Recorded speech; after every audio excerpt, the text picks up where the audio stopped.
We'll guide you through how to see drafts on Instagram. If you find this useful, then consider subscribing and liking the video. Here we are on Instagram, and so you want to go and see your drafts. We're going to guide you through this.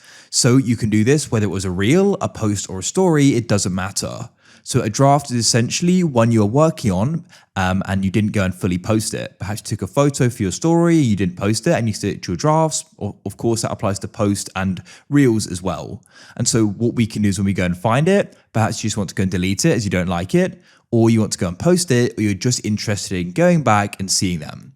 We're going to guide you through this step by step. So make sure this full guide so you go and know how it can be done. Without any further ado, let's go and get into this. So you want to come onto your profile page or home page. So you can select that in the bottom right or bottom left. Now you can go to the top left and you can go and press the plus. So we can go and start with story. So you can go and tap story like so.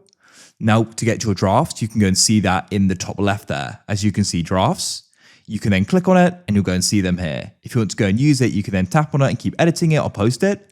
If you want to go and delete it, you can open it up and then press delete draft or keep it, depending upon what you want to do.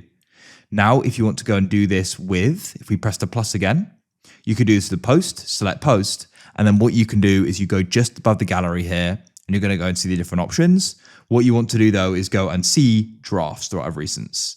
You can then go and see them here. If you want to keep editing and working on the post, you can go and tap on it and it'll open up. If you just want to go and delete it, you can press select in the top right and select it, and then press delete at the bottom like so.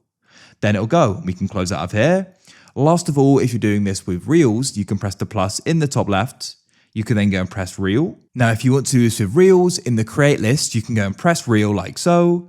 Then you can go and look at the top and you can go and see the option for drafts and you can go and tap there. Now you go and see it. So if you want to go and keep editing it, you can press the edit button, or you can go and press the three dots to the right and you can go and delete it. But yeah, that's it. Of course, you can go and tap on it as well and you can share it as well. That's it. If you found this useful, then consider subscribing and liking the video. I look forward to help you again in the future with more guides like this.